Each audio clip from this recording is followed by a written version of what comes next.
नमस्कार। आज अगस्ट मास 20 तारिख मंगलवार। आसंतु देश विदेशर किछि गुरुत्वपूर्ण खबर उपरे नजर पकाइबा। आजिठु द्वितीय पर्याय विधानसभा अधिवेशन। एही पर्याय रे अधिवेशन सेप्टेम्बर 13 तारिख पर्यंत चलिबो। तेबे प्रथम पर्याय अधिवेशन भली हेबो ना ए अधिवेशन स्वाभाविक भावे चलिबो एहा उपरे समस्तक नजर। 24 वर्ष परे विधानसभार चित्र बदली थिला। विरोधी आसन रे प्रथम थर पई बसिथिला बीजेडी आउ शासक आसन रे बसिथिला बीजेपी। हेले गृह भितर दृश्यपट बदली नथिला। विधायक माने हो हल्ला नाराबाजी पोडियम उपरे चढ़िया भली घटना मध्य देखिबा पई मिलिथिला। तेबे एथर द्वितीय पर्याय अधिवेशन रे लोकंक प्रसंग उठिबो ना हो हल्ला मध्य रे शेष होई जिवो एही अधिवेशन। परवर्ती खबर। प्रधानमंत्री आवास योजना हिताधिकारी पई आसिला खुशी खबर। आगकू बढ़िबाकू जाउची आवास योजना राशि मिलिबो अधिक टंका। पूर्वरु 1,20,000 टंका थिबा बेले एबे हिताधिकारी पाइबे 1,80,000 टंका। ए संपर्क रे पंचायत राज और ग्राम्य उन्नयन मंत्री सूचना देइचंती। खूब शीघ्र एहार संपूर्ण गाइडलाइन आसीबो। परवर्ती खबर। वज्रपातरू रक्षा पाइबा पई स्वतंत्र रिलीफ कमिशनर एसआरसी को जरूरी परामर्श जारी। सूचना अनुसार वज्रपात समय रे सुरक्षित स्थान रे नथिले तुरंत तलकू नई पड़ी आंठू बंका करी आगकू झुंकी बसी पड़ंतु। आदू भूमि रे चित होई शुअंतु नाही। सेही भली नई पड़ी आगकू झुंकी बसिबा समय रे दुई गोड़र गोईठी को लगाई रखंतु। दुई पादर आंगुठीर तल अंश को केवल भूमि रे स्पर्श करांतु।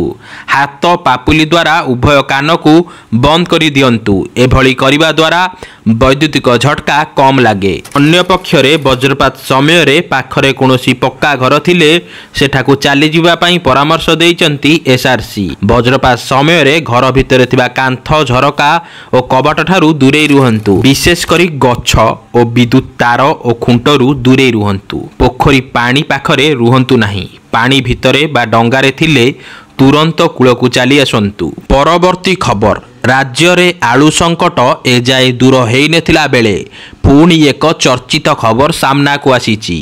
सूचना अनुसार राज्य व्यवसायी महासंघर साधारण संपादक सुधाकर पंडा कहवा अनुजाई एबे जेतिकी आलू अच्छी 3 दिन चलीजिब।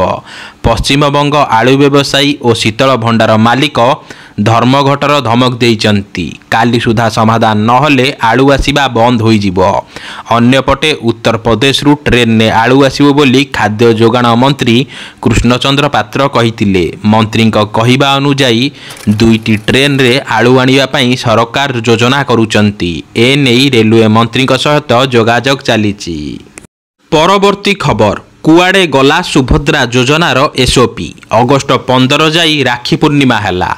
सूचना अनुसार राज्यर प्रत्येक परिवार जड़े महिला को सुभद्रा योजन 50,000 टंकार सहायता दियाजिबो बोली निर्वाचन पूर्वरु बीजेपी घोषणा करिथिला। राज्य रे सरकार गठन करिवा परे अर्थात जून 12 तारिख संध्यारे अनुष्ठित प्रथम कैबिनेट बैठक रे ए योजना कार्यकारी करिवा पई निष्पत्ति मध्य ग्रहण करा जायथिला।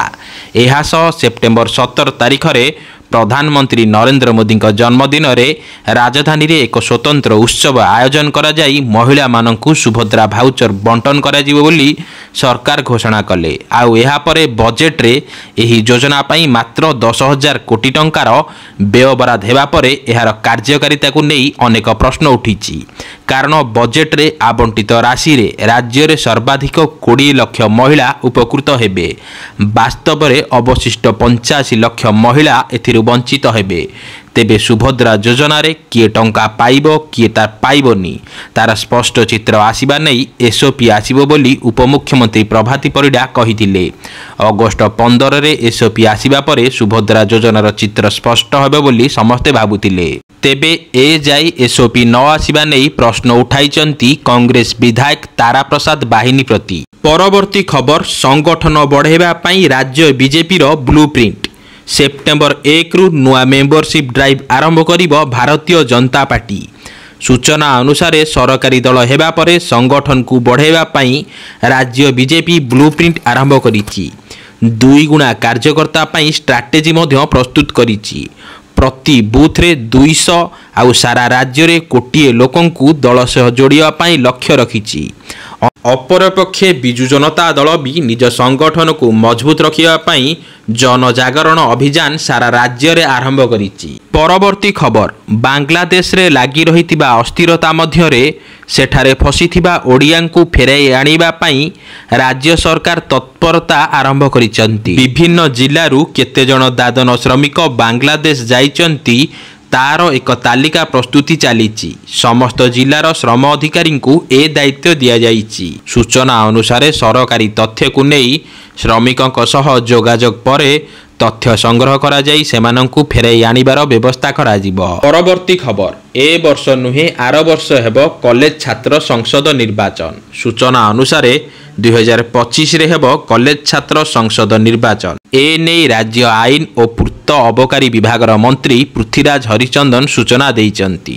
ପରବର୍ତ୍ତୀ ଖବର, ଆଇଫୋନ ପ୍ରସ୍ତୁତି ପାଇଁ ଦେଶରେ ବସିଲା ଆଉ ଏକ କାରଖାନା। ଖର୍ଚ୍ଚ ହେବ 6000 କୋଟି ଟଙ୍କା।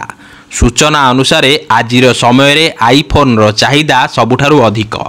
ଏଥିରେ ଏମିତି ଅନେକ କିଛି ଫିଚର ରହିଛି, ଏଥିପାଇଁ ଏହି ଫୋନ ଅନ୍ୟ ଫୋନଠାରୁ ଭିନ୍ନ। ଏହା ସହ ଆଇଫୋନ ଦେଖିବା ପାଇଁ ମଧ୍ୟ ଖୁବ୍ ସୁନ୍ଦର। ଏବେ ଆଇଫୋନକୁ ନେଇ ଏକ ଭଲ ଖବର ସାମ୍ନାକୁ ଆସିଛି। ଏଣିକି ଦେଶର ଜଣାଶୁଣା ବ୍ୟବସାୟୀ ରତନ ଟାଟା ଆଇଫୋନ ନିର୍ମାଣ କରିବେ। ଆମେରିକୀୟ କମ୍ପାନୀ ଆପଲ ଚଳିତ ବର୍ଷ ଶେଷ ସୁଦ୍ଧା ଭାରତରେ ନିଜର ଚତୁର୍ଥ ଆଇଫୋନ ଆସେମ୍ବଲି ୟୁନିଟ୍ ପ୍ରସ୍ତୁତ କରିବା ପାଇଁ ଯାଉଛି। ନଭେମ୍ବର ମାସରୁ ଆଇଫୋନ ଉତ୍ପାଦନ ଆରମ୍ଭ ହୋଇଯିବ। ପରବର୍ତ୍ତୀ ଖବର, ପ୍ରଧାନମନ୍ତ୍ରୀ ନରେନ୍ଦ୍ର ମୋଦି ଏହି ସପ୍ତାହରେ ୟୁକ୍ରେନ ଗସ୍ତରେ ଯାଇପାରନ୍ତି। ଏହା ପୂର୍ବରୁ ଭାରତ ରୁଷ ଓ ୟୁକ୍ରେନ ମଧ୍ୟରେ ମଧ୍ୟସ୍ଥତା କରିବା ପାଇଁ ମନା କରିଦେଇଛି। ହେଲେ ନୂଆଦିଲ୍ଲୀ ପକ୍ଷରୁ କୁହାଯାଇଛି ଦୁଇ ଦେଶ ମଧ୍ୟରେ ଆମେ ବାର୍ତ୍ତା ପଠାଇବାରେ ସାହାଯ୍ୟ କରିପାରୁ। କହି ରଖୁଛୁ କି ପ୍ରଧାନମନ୍ତ୍ରୀ ମୋଦି 23 ଅଗଷ୍ଟରେ ୟୁକ୍ରେନ ଗସ୍ତରେ ଯିବେ। ପରବର୍ତ୍ତୀ ଖବର, 2 ଦିନ ପାଇଁ ପ୍ରବଳ ବର୍ଷା ନେଇ ଚେତାବନୀ ଦେଲା ପାଣିପାଗ ବିଭାଗ କେନ୍ଦ୍ର। 5ଟି ଜିଲ୍ଲାକୁ ୟେଲୋ ୱାର୍ଣ୍ଣିଂ। ସକ୍ରିୟ ଲଘୁଚାପ ପ୍ରଭାବରେ ରାଜ୍ୟରେ ଜାରି ରହିଛି ବର୍ଷା। 2 ଦିନ ପାଇଁ କିଛି ସ୍ଥାନରେ ପ୍ରବଳ ବର୍ଷା ନେଇ ଚେତାବନୀ ଜାରି କରିଛି ପାଣିପାଗ ବିଭାଗ। ପ୍ରବଳ ବର୍ଷା ନେଇ 5ଟି ଜିଲ୍ଲାକୁ ୟେଲୋ ୱାର୍ଣ୍ଣିଂ ମଧ୍ୟ ଜାରି କରାଯାଇଛି।